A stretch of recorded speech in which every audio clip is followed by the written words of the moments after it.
The Broncos won, but at what cost? Are the Seattle Seahawks the Super Bowl favorite? And did Caleb Williams just make the greatest throw of all time? All of that next on This Week in the NFL Divisional Round Edition.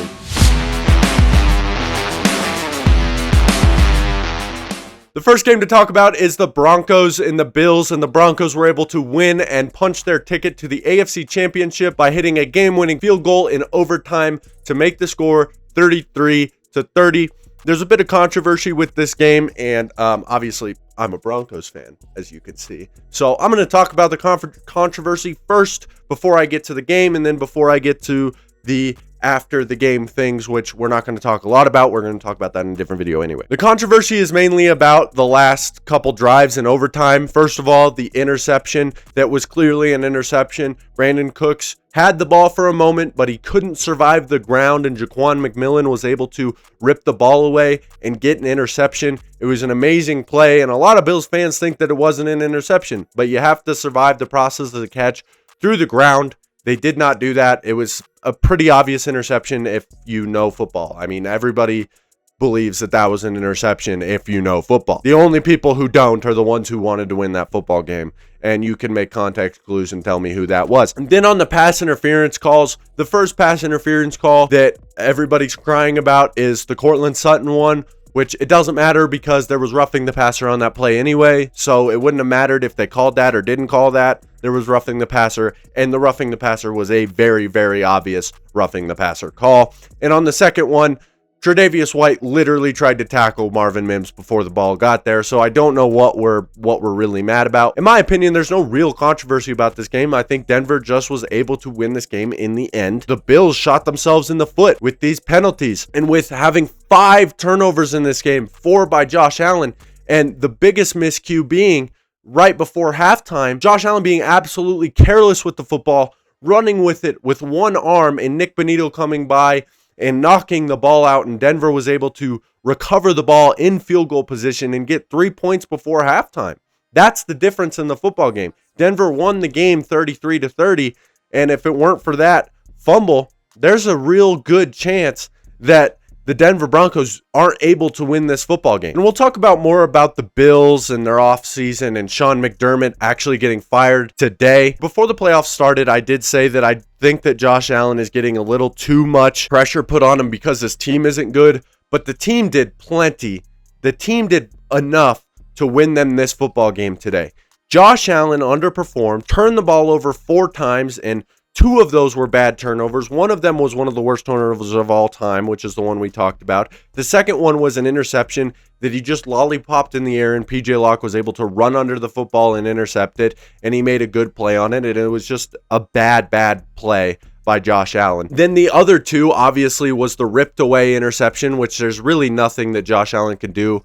Obviously, it was a little bit underthrown. If he throws it a little bit further, then it's probably not an interception, but I mean, I'm not going to really blame that on Josh Allen. And then the other one, Nick Bonito just absolutely blew up the left tackle. Deion Dawkins he wasn't even close to being able to block Nick Bonito. He came unblocked and lit up Josh Allen, which forced a fumble. And then the James Cook fumble, where Alex Singleton makes one of the most perfect form tackles I've ever seen, and Talanoa Hufanga was able to jump on the football. These are just massive miscues which caused you to lose this game. It was definitely not the refs. And then as far as the Broncos go, Bo Nix was fantastic in this football game. Anytime that you needed him to make a play, it seemed like he made it. He was the exact reason why the Denver Broncos won this football game. The run game was non-existent in this game. You had to rely on Bo Nix to beat the other team, and he did. They were up 23-10, 17-0 run for the Bills to make it 27-23, and at this time, I thought it felt bleak.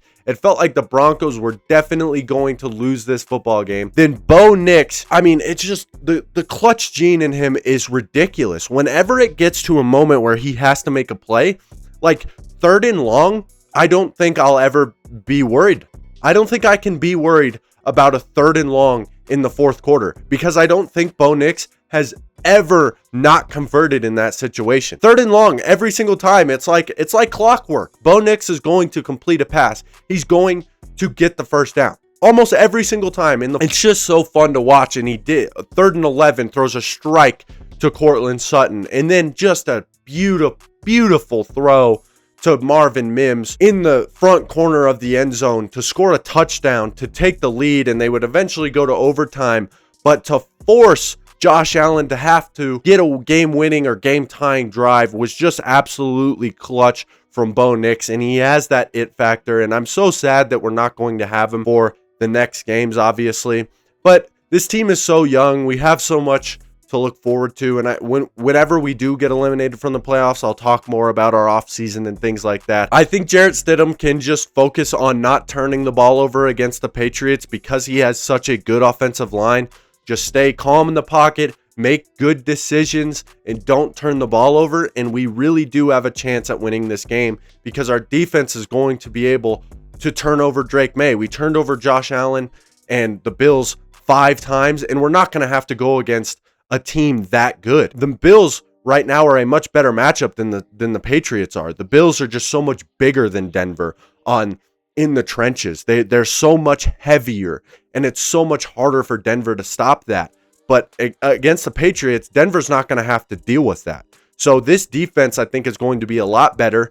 They're not going to let the Patriots get as many yards, and they're definitely going to be able to create some turnovers because Drake May has turned over the ball a lot in this postseason. So Denver has a shot next week, but we will see how that goes. Then the second game of the day was the Seahawks absolutely destroying the 49ers, and you kind of saw this coming at some point. I mean, the 49ers couldn't keep doing what they were doing. They just didn't have the team anymore. George Kittle was not in this game, obviously, because he tore his Achilles. They just didn't have anything to work with here. Seattle looks amazing. Their defense is just ridiculous. It is going to create so many problems for Matthew Stafford next week, and I really do think that they are the Super Bowl favorite right now. If Sam Darnold only has to throw 17 passes, then you're going to win the football game. Kenneth Walker had 19 carries for 100 and something yards and 3 touchdowns. Charbonnet is out, which is a big hit to them, but I mean, they're running the ball at a very efficient rate, and Sam Darnold didn't have to do anything with the football. If the Rams can stop the run a little bit with Kenneth Walker and force Sam Darnold to beat them, they really do have a shot in that game. The Seattle defense will keep them in it no matter what. But if you can force Sam Darnold to make mistakes, because again, the 49ers really didn't force Sam Darnold to throw the football. He threw 17 passes, completed 12 of them for 124 yards and 1 touchdown. That's a recipe for success. I said it before the game. If you're taking the ball out of Sam Darnold's hands, that's the recipe for winning. Against the Rams, I think they're going to have to put the ball into Sam Darnold's hands a lot more. And I think that could be very scary for the Seattle Seahawks. I'm not saying that they're not going to win that game. I still, right now, as of right now, would probably favor the Seahawks in that matchup, although when I make my predictions, it could change. But we will see when we get to that game. The next game was one of the craziest, most ridiculous, terrible football games I think I've ever watched. The Patriots were able to beat the Houston Texans 28-16. There was almost double-digit turnovers in this game. I'm pretty sure there was 9, 5 by the Texans, 4 by the Patriots. There was just so many fumbles in this game, and the fumbles weren't even like weather-related fumbles. They were just bad, like Drake May not being great in the pocket or not being secure with the football. CJ Stroud just throwing terrible interceptions over and over and over again. And for the Texans, I don't know how much you can believe in CJ Stroud being the guy moving forward. He, in this playoff run, has looked like the worst quarterback I've ever seen. He is absolutely horrible. He looks rattled every single play, and he just doesn't trust this offensive line. It's been putrid for 2 straight years, and they didn't build the infrastructure around it, and it has completely destroyed the mindset of CJ Stroud. Even when he has clean pockets nowadays, he's just so scared back there. He just doesn't trust it. He doesn't know how to be like calm back there. And in his first year, he was better at that. But as these years have gone on, he's gotten worse and worse to the point where he was probably the worst quarterback in the NFL in these past 2 weeks. Just terrible, turning the ball over. This defense still gave them a chance because it's a generational defense. This defense is on the level of like a Denver Broncos from 2015 or a Legion of Boom from 2013. It's seriously on this level. That's how horrible CJ Stroud played the past 2 weeks. That's how horrible. The 2013 Legion of Boom was able to win a championship. The 2015 Broncos were able to win a championship with one of the worst quarterbacks I've ever seen in my life. Peyton Manning had 9 touchdowns and 17 interceptions that year. In the playoffs, Peyton was fine. He was serviceable. He did his thing. He didn't turn the ball over. And that's how that 2015 Denver Broncos defense was able to carry that team to a Super Bowl victory. But when you're turning the ball over 10 plus times in 2 games, there's no shot you're winning the game.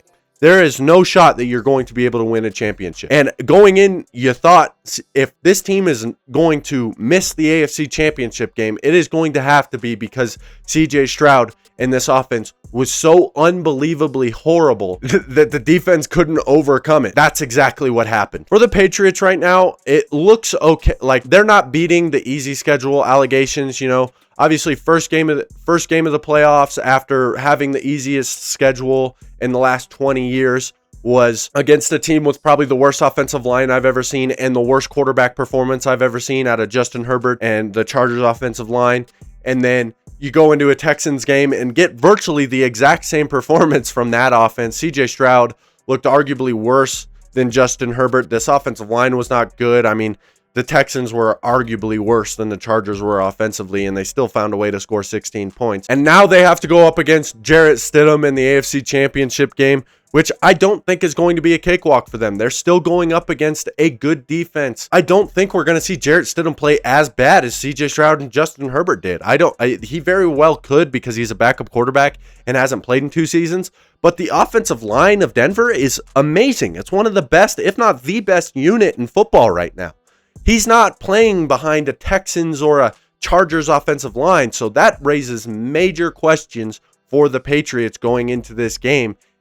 Are they going to be able to overcome this Denver Broncos defense and overcome this Denver Broncos offensive line?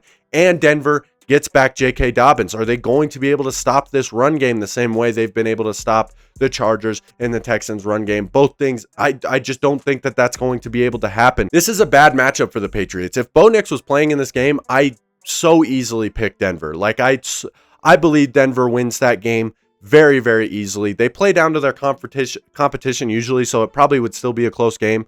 But I think Denver is a miles better team than the Patriots are at this current moment. But with Jarrett Stidham, it makes it a lot closer of a game, and we will see. We will see.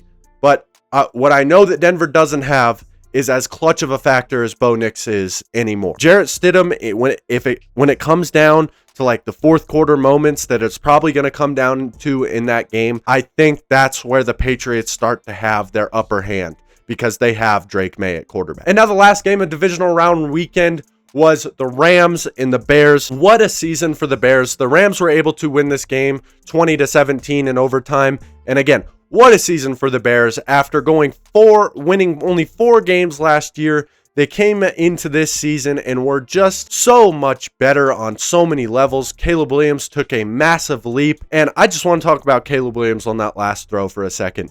That was the greatest throw in NFL history.